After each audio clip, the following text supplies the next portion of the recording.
ونستعينه ونستغفره ونؤمن به ونتوكل عليه ونعوذ بالله من شرور أنفسنا ومن سيئات أعمالنا من يهده الله فلا مضل له ومن يضلله فلا هادي له ونشهد أن لا إله إلا الله وحده لا شريك له ونشهد أن سيدنا ومولانا وهادينا وإمامنا وقائدنا الأعظم محمدا عبده ورسوله لا نبي بعده ولا رسول بعده ولا معصوم بعده ولا إمام بعده ولا أمة بعد أمته ولا كتاب بعد كتابه أما بعد فأعوذ بالله من الشيطان الرجيم بسم الله الرحمن الرحيم إن الله لا يغير ما بقوم حتى يغيروا ما بأنفسهم صدق اللہ العلی العظیم۔ انتہائی عقیدت اور محبت و احترام کے ساتھ عبادت کی نیت سے درود شریف پڑھ لیجئے۔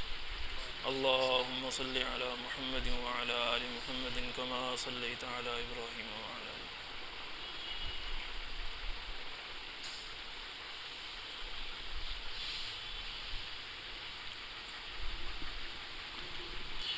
قرآن مجید میں ہے وَذَكِّرْ فَإِنَّ الذِّكْرَى تَنفَعُ الْمُؤْمِنِينَ کہ آپ نصیحت کیجئے، ایمان والوں کو نصیحت فائدہ دیتی ہے۔ وَتَوَاصَوْا بِالْحَقِّ وَتَوَاصَوْا بِالصَّبْرِ، ایک دوسرے کو حق بات کہنا یہ ایمان والوں کی علامت ہے، ایمان والوں کا شعار ہے، ان کی نشانی ہے۔ ایک دوسرے کو اچھی بات کہتے رہنا، ایک دوسرے کو اچھی بات کی یاد دہانی کرواتے رہنا۔ تو ہم یہاں جو جمع ہیں یہ تواصوا بالحق کے تحت آپس میں بیٹھے ہم، جو آدمی کھل کر بات کسی اپنے سے کر سکتا ہے وہ بات کسی غیر سے نہیں کر سکتا، ایسے ہی ہے نا؟ تو ہم سب ایک ہیں، ایک ہی جنس ہے، ایک ہی کام ہے، اللہ نے چن لیا تو ہم اپنے ہیں۔ تو اگر اپنے کے منہ سے کوئی بات سخت نکل جائے تو اس کو نظر انداز بھی کیا جائے گا، ہے جی۔ انسانیت نام ہے صفات کا۔ صفات اللہ جل شانہ نے انسان کو صفات والا پیدا کیا۔ اگر کسی شخص میں صفات ہیں تو وہ انسان کہلانے کا مستحق ہے، اور اگر کسی شخص میں صفات نہیں ہیں، صفات ممدوحہ، تو اس کی انسانیت معتبر نہیں ہے، اس کا اعتبار نہیں ہے۔ آپ قرآن کریم ماشاءاللہ پڑھتے ہیں، اس میں آپ غور کریں۔ اللہ جل شانہ قرآن کریم میں فرماتے ہیں کہ لہم قلوب لا یفقہون بہا، وہ لوگ ایسے ہیں ان کے پاس دل ہیں لیکن وہ دل سے سمجھتے نہیں ہیں۔ وَلَهُمْ أَعْيُنٌ لَا يُبْصِرُونَ بِهَا وَلَهُمْ آذَانٌ لَا يَسْمَعُونَ بِهَا، ان کے پاس آنکھیں ہیں لیکن آنکھوں سے جو دیکھنے کا حق ہے، عبرت پکڑنا، پچھلی قوموں کے واقعات سے اور لوگوں کے برے حالات کو دیکھ کر عبرت پکڑنا، ان آنکھوں سے وہ یہ کام نہیں کرتے۔ وَلَهُمْ آذَانٌ لَا يَسْمَعُونَ بِهَا، ان کے پاس کان ہیں لیکن کانوں سے اچھی بات نہیں سنتے، اس پر عمل نہیں کرتے سننے کے بعد۔ تو جب ان لوگوں کا حال یہ ہے اولئک کالانعام، تو اللہ فیصلہ فرما رہے ہیں کہ یہ جانوروں کی طرح ہیں، بل ہم اضل، بلکہ جانوروں سے بھی بدتر ہیں۔ تو اللہ جل شانہ کی نظر میں بندہ قیمتی تب ہوتا ہے جب اس کے اندر صفات ہوں، اس کے اندر صفات ممدوحہ ہوں، قابل تعریف باتیں ہوں، اس کی عادتیں اچھی ہوں، اس کے پاس خوبیاں ہوں، وہ اللہ کی نظر میں پسندیدہ آدمی ہے، وہ انسان ہے، وہ اشرف المخلوقات تب ہے، یعنی مخلوقات میں سب سے اشرف، سب سے زیادہ شرف والا، سب سے زیادہ عزت والا، افضل المخلوقات وہ تب ہے جب اس کے اندر صفات ہیں، نہیں تو اللہ نے فیصلہ فرما دیا اولئک کالانعام بل هم اضل۔ تو صفات کسی بھی چیز کو قیمتی بنا دیتی ہیں۔ آپ غور کریں، یہ مسجد کے صحن میں، اس میں برآمدے میں اور اندر ہال میں پتھر لگا ہوا ہے. پہلے اس پتھر کی کیا قیمت تھی؟ یہ پہاڑوں میں تھا تو یہ ایک عام سا پتھر ہے، اس کی انتہائی معمولی قیمت تھی. اس کو جب وہاں سے لایا گیا، اس کو اٹھایا گیا، اس کی سلیں بنائی گئیں، کاٹا گیا، پھر اس پر جو ہے وہ رگڑائی کی گئی، پھر اس پر پالش کی گئی، پھر اس کو یہاں پر لا کر فٹ کیا گیا. جب وہ پالش کر دی گئی اب اس کی قیمت 3 گنا 4 گنا 5 گنا بڑھ گئی. اسی طرح ایک درخت ہے، درخت کھڑا ہے، اس کی کوئی قیمت نہیں ہے ایسی خاص، وہ 5,000 10,000 کا درخت بک جائے گا زیادہ سے زیادہ. بہت ہی بڑا درخت ہو تو اس سے زیادہ قیمت نہیں ہوگی. لیکن جب اس کو کاٹ کر، اس کے تختے بنا کر، جب اس کو فرنیچر بنا دیا جاتا ہے، پھر اس پر پالش کی جاتی ہے، پھر اس پر جو ہے وہ ڈیزائننگ کی جاتی ہے، اور اس پر آج کل ڈیکور پتہ نہیں کیا کچھ آ گیا. وہ جب مارکیٹ میں وہی درخت جب بکتا ہے فرنیچر کی شکل میں تو وہ 2-2 لاکھ روپے کا فرنیچر بکتا ہے، 1.5 لاکھ روپے کا. کیا ہوا؟ اس پر محنت ہو گئی. تو یہ اصول ہے اللہ جل شانہ کی اس کائنات کے اندر کہ جس چیز پر محنت ہو جائے وہ چیز قیمتی ہو جاتی ہے. تو صفات جب بندہ اپنے اندر پیدا کرتا ہے اور پیدا کرنے کی کوشش کرتا ہے تو وہ قیمتی بنتا ہے، اس کی اللہ کی نظر میں قیمت بڑھ جاتی ہے. اللہ جل شانہ کی نظر میں ایسے آدمی کی قیمت بڑھ جاتی ہے جو آدمی خود اپنی ذات پر محنت کرے، خود اپنی ذات پر محنت کرے، کسی کا سہارا مت ڈھونڈے، کسی کا سہارا مت تلاش کرے کہ میں فلاں ادارے میں چلا جاؤں گا تو میں اچھا بن جاؤں گا. نہیں، یہ کوئی ضروری بات نہیں ہے. میں فلاں استاد کے پاس چلا جاؤں تو میرے پاس اچھا علم آ جائے گا، یہ کوئی پکی ڈھکی بات نہیں ہے. ہاں، جس آدمی نے اپنا سہارا خود بننا طے کر لیا کہ میں اپنا سہارا خود بنوں گا اور اپنی ذات پر خود محنت کروں گا، اب اس کو دوسری چیزیں نفع دیں گی. اس کو استاد بھی فائدہ دے گا، اس کو پھر ادارہ بھی فائدہ دے گا. لیکن جس آدمی نے یہ طے نہیں کیا کہ میں نے اچھا بننا ہے اور میں نے اپنی ذات پر خود محنت کرنی ہے، میں نے اپنے صفات پیدا کرنی ہے اپنی ذات کے اندر، تو اس کو نہ استاد فائدہ دے سکتا ہے نہ کوئی ادارہ.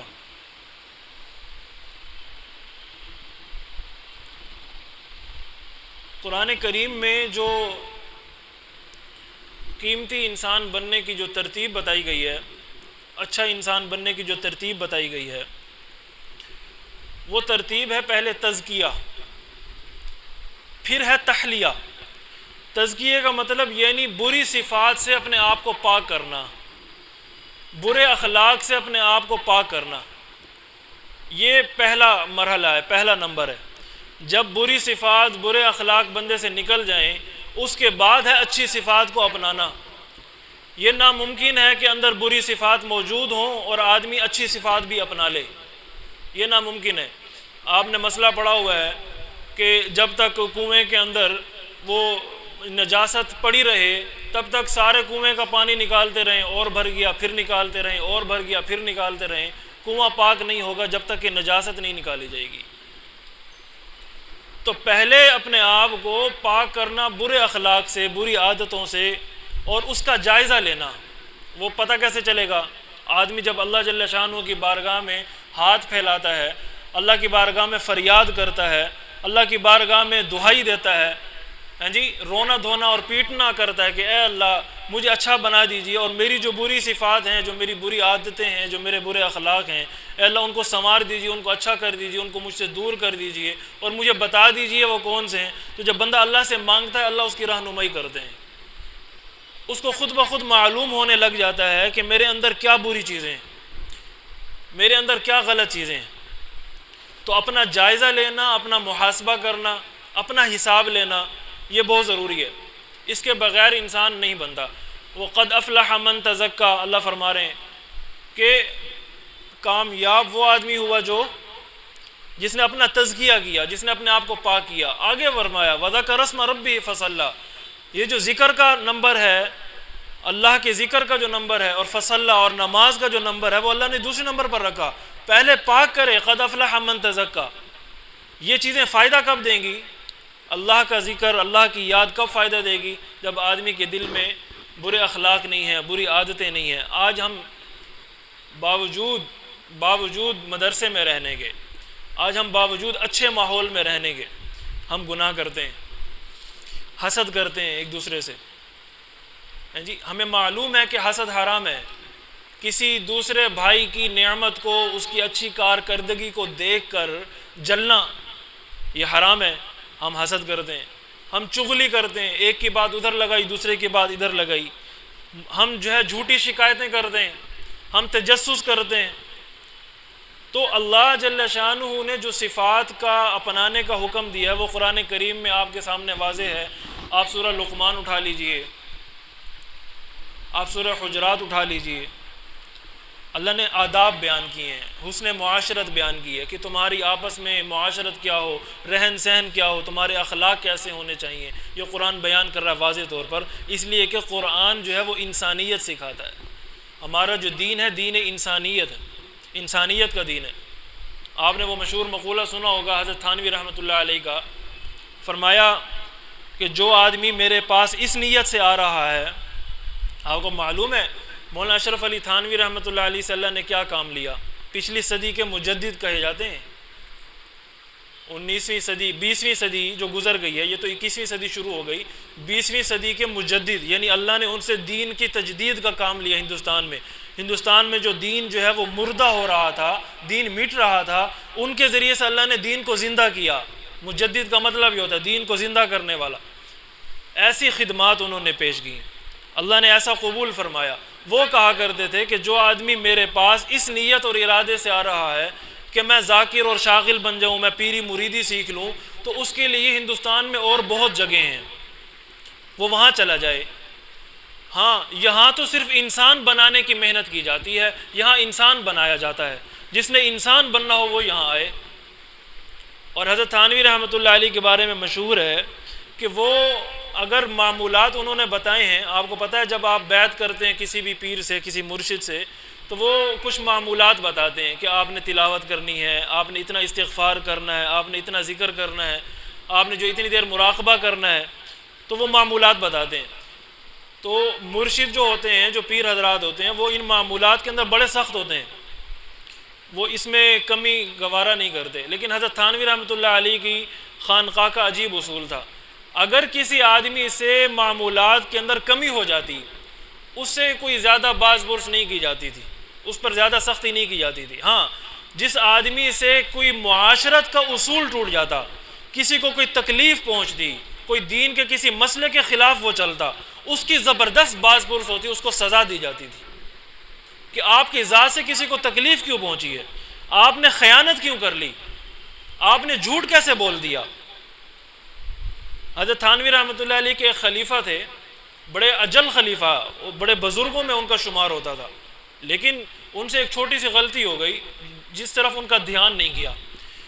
حضرت تھانوی رحمۃ اللہ علیہ سے ملنے کے لیے آئے، زیارت کے لیے مرشد کی، اپنے علاقے سے ٹرین کا سفر کیا، گاڑی کا، ریل گاڑی کا، چھوٹا بچہ ان کے ساتھ تھا، ان کا بیٹا۔ تو حضرت نے ملاقات کے دوران جو ہے وہ پوچھ لیا، کھانا کھا رہے تھے، پوچھ لیا کہ آپ ریل گاڑی سے آئے ہوں گے؟ انہوں نے کہا جی۔ تو میں کہ کون سی کلاس میں سفر کیا؟ انہوں نے کہا جی اکانومی میں، یہ جو عام کلاس ہوتی ہے اس میں سفر کیا۔ انہوں نے کہا کہ 2 ٹکٹ لیے یا 1 ٹکٹ لیا؟ انہوں نے کہا جی کہ ویسے بنتے تو 2 ٹکٹ تھے پورے، لیکن میں نے 1.5 ٹکٹ لیا۔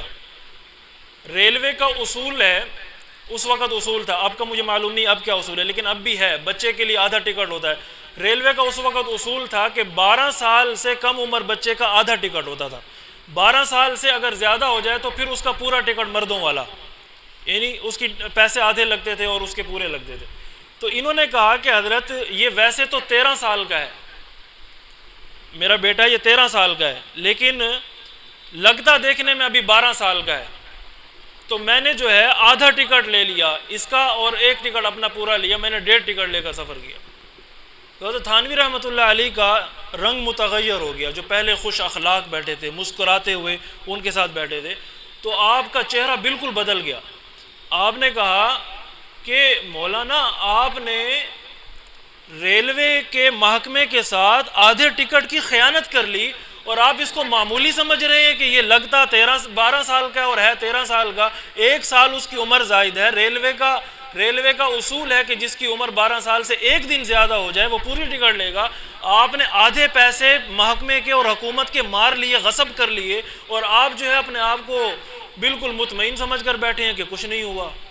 آج کے بعد آپ کی خلافت آپ سے واپس لی جاتی ہے، آپ میرے خلیفہ نہیں ہیں، آپ میرے مرید نہیں ہیں، آج ہی میں یہ اعلان شائع کر دوں گا۔ حضرت کا معمول تھا کہ حضرت اعلان شائع کیا کرتے تھے، کوئی بھی تبدیلی آتی خانقاہ کے اندر، کوئی نیا حکم آتا تو آپ اس کا اعلان جاری کرتے اور وہ خانقاہ میں اور دوسرے علاقوں پر مختلف ان کی جو مساجد تھیں وہاں لگا دیا جاتا۔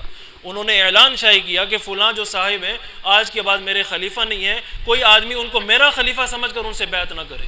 اتنی سی بات پر ہمارے نزدیک اتنی سی بات۔ تو حضرت تھانوی رحمۃ اللہ علیہ ان چیزوں پر بہت زیادہ توجہ دیتے تھے اور کہا کرتے تھے کہ ہم یہاں انسانیت سکھاتے ہیں، جس نے ذاکر شاغل بننا ہو وہ کہیں اور چلا جائے، جس نے پیری مریدی سیکھنی ہو کہیں اور چلا جائے۔ تو آج میرے بھائیوں، میرا جو درد دل ہے، ہم جو آپس میں بیٹھے ہیں وہ یہی ہے کہ ہم جو ہے مدرسے کے ماحول میں رہتے ہوئے اگر اللہ جل شانہ کی نافرمانی کرتے ہیں، وہ کام جن سے اللہ نے منع فرما دیا، وہ کام جن کو رسول اللہ صلی اللہ علیہ وسلم نے پوری زندگی میں نہیں کیا، تو اگر ہم ان کو کرنے والے ہیں تو ہم کیا، ہمارے اندر کیا آئے گا؟ ہم دوسروں کے لیے کیا نمونہ بنیں گے؟ ہم تو اپنی ذات کو فائدہ نہیں پہنچا سکتے، ہم دوسروں کو کیا فائدہ پہنچائیں گے؟ ہم تو اپنی ذات کو نقصان پہنچانے والے ہیں، چاہے جائے کہ ہم دوسروں کو فائدہ پہنچائیں۔ تو اس میں صرف ایک چھوٹی سی گزارش ہے، 15 منٹ کا وقت ہوتا ہے نا، 20 منٹ، کتنا وقت ہے؟ کتنا وقت باقی؟ 10 منٹ۔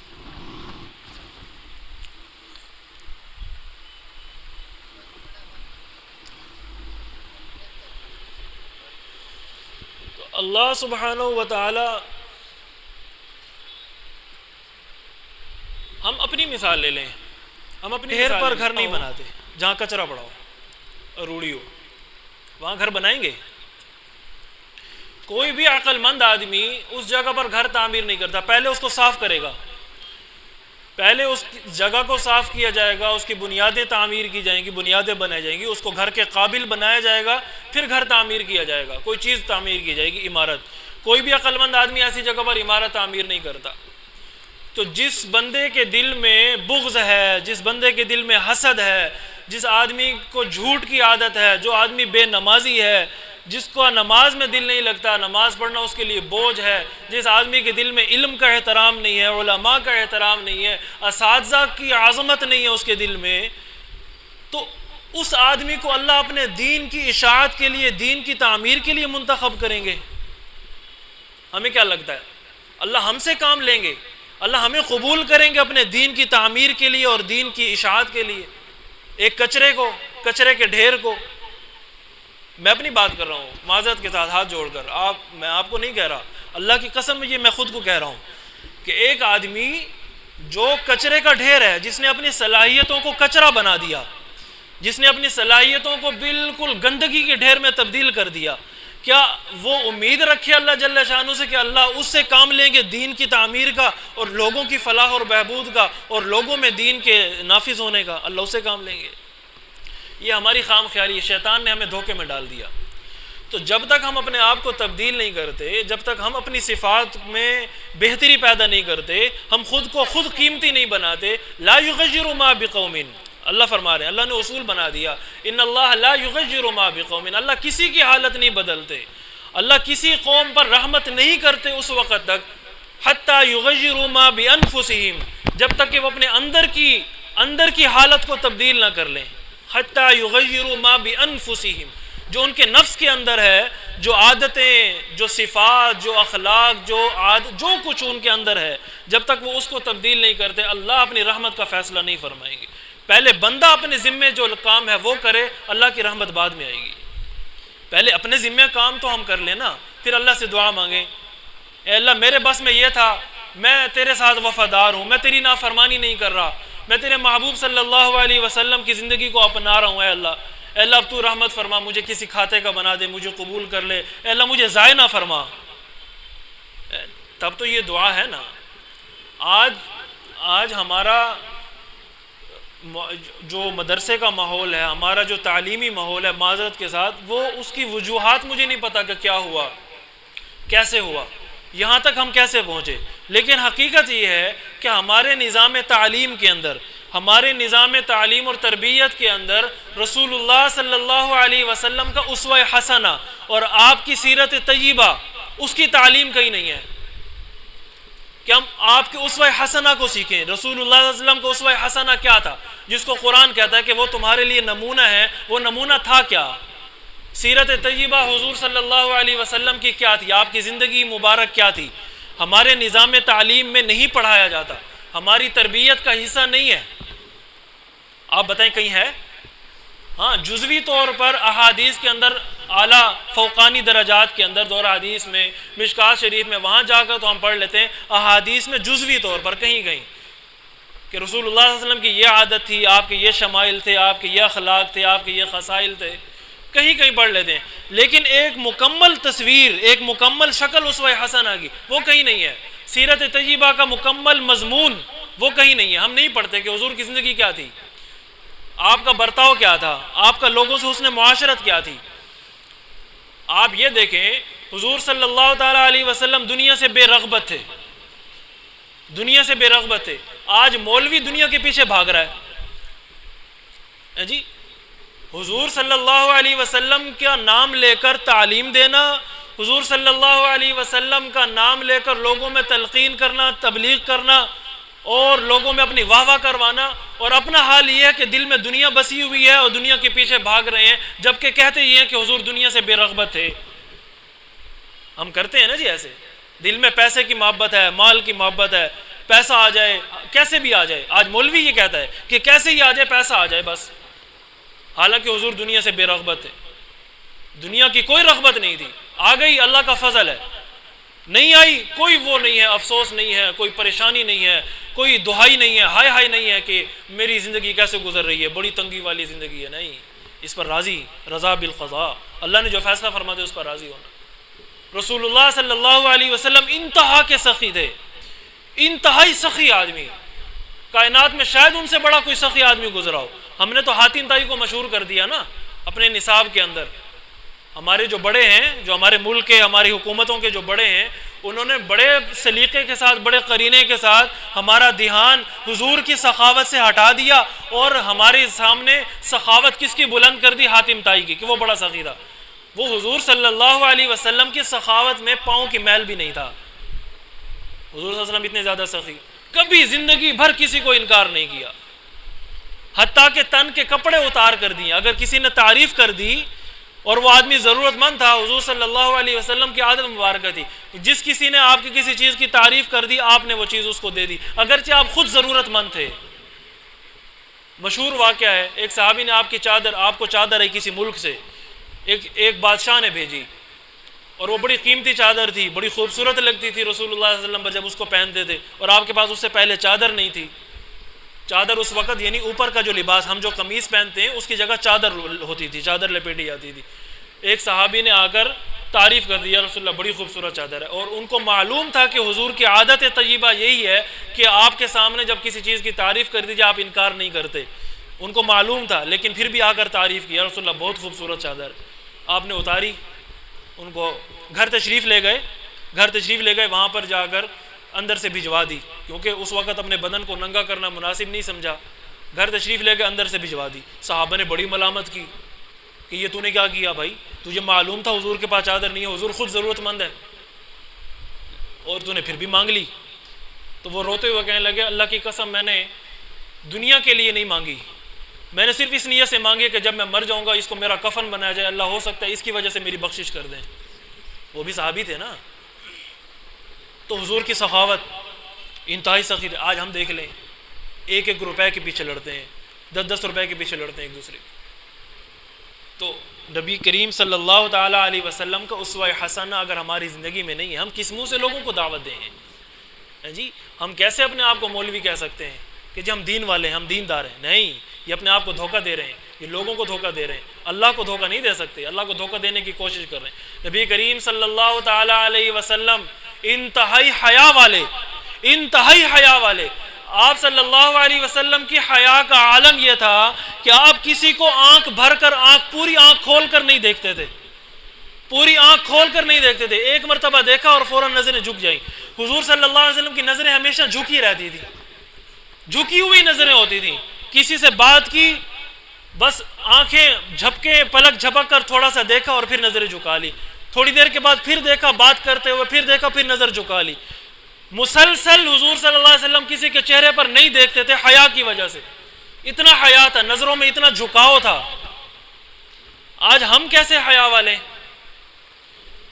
نبی کریم صلی اللہ علیہ وسلم باوجود حتمی طور پر، یقینی طور پر، لازمی طور پر، اس میں کوئی شک نہیں ہے، حتماً لازماً قطعاً یقیناً اس کائنات میں تمام مخلوقات سے رسول اللہ صلی اللہ علیہ وسلم کی ذات افضل اور اعلیٰ ہے نا بھائی؟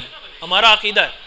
نہ صرف رسول اللہ صلی اللہ علیہ وسلم کی ذات بلکہ علماء دیوبند کا، دیوبندیوں کا عقیدہ یہ ہے کہ حضور صلی اللہ علیہ وسلم کی قبر مبارک میں، روضہ مبارک میں جو آپ کی پیٹھ مبارک کے ساتھ، آپ کی کمر کے ساتھ جو زمین پہ مٹی لگ رہی ہے، وہ مٹی بھی اللہ کے عرش سے زیادہ افضل اور قیمتی ہے.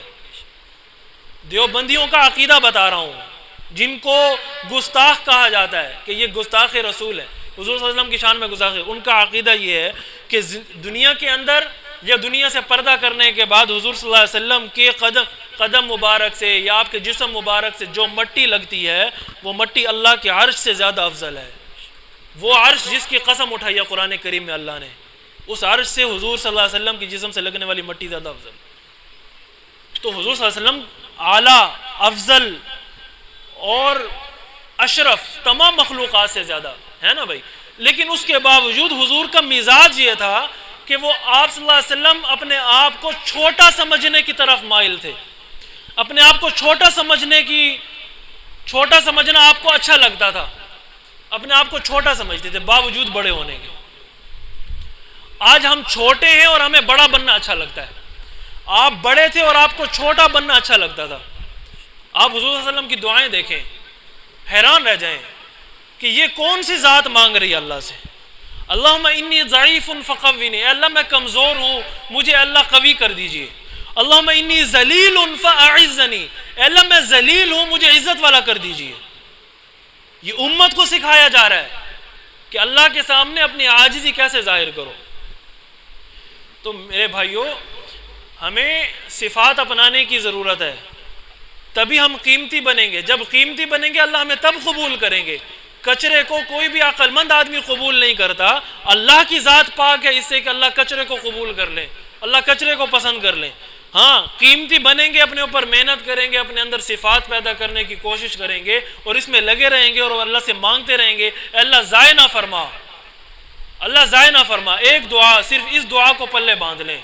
رات کو روزانہ سونے سے پہلے تنہائی میں بیٹھ کر ایک کام کر لیں. کسی اور کام کی میرے خیال میں ضرورت نہیں رہے گی، ساتھ کرتے رہیں، اللہ دیں گے انشاءاللہ. لیکن ایک کام کر لیں، رات کو سونے سے پہلے تنہائی میں اکیلے ایک جگہ، ایک طرف، کوئی اور دیکھنے والا نہ ہو، سننے والا نہ ہو تو بہت بہتر ہے.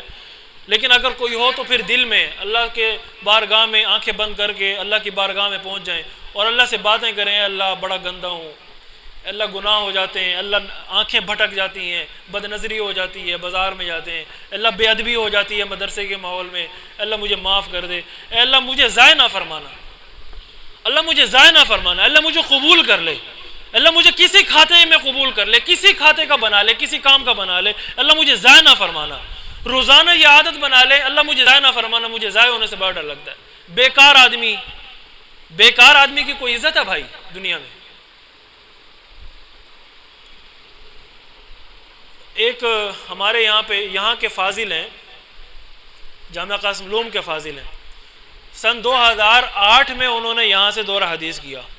سن 2008 میں 13 سال ہو گئے، 13 سال گزر گئے دورہ حدیث کیے ہوئے. آج تک اس بندے کو کہیں تدریس نہیں ملی، کہیں امامت نہیں ملی. شادی ہو گئی، بچے ہو گئے، در در کے دھکے کھانا اور ٹھوکریں کھانا اس کے نصیب میں ہے. تو اس کو دیکھا، اللہ سے پناہ مانگی، ہے اللہ ایسا بھی ہوتا ہے کہ ایک آدمی نے اپنی زندگی کے 10 سال دیے مدرسے میں، 10 سال دیے مدرسے کے اندر، 11 سال دیے، اس نے حفظ کیا ہے، اس نے 10-11 سالوں میں کتابیں پڑھی ہیں، متوسطہ سے لے کر دورہ حدیث تک، 3 سال متوسطہ میں لگائے، 8 سال دورہ حدیث کرنے میں لگائے، 11 سال یہ، اس سے پہلے 3-4 سال حفظ کرنے میں لگائے۔ جس آدمی نے 15 سال مدرسے میں دیے ہیں، آج اس آدمی کا یہ عالم ہے کہ جگہ جگہ پہ جا کر کسی کو کہتا ہے کہ یار مجھے 2-4 دن کے لیے نوکری دے دو، کوئی 2-4 دن کے لیے کام دے دو بھائی، میرے بچے بھوکے ہیں۔ ایسے بھی ہوتا ہے۔ یہ کیوں ہوتا ہے؟ کوئی بے ادبی ہوئی ہوگی نا بھائی، کوئی نہ کوئی کہیں نہ کوئی تو خرابی ہوگی نا، اللہ ایسے تو کسی کو ضائع نہیں کرتے۔ اللہ جل شانہ مجھے اور آپ کو ان باتوں پر عمل کرنے کی توفیق نصیب فرمائے۔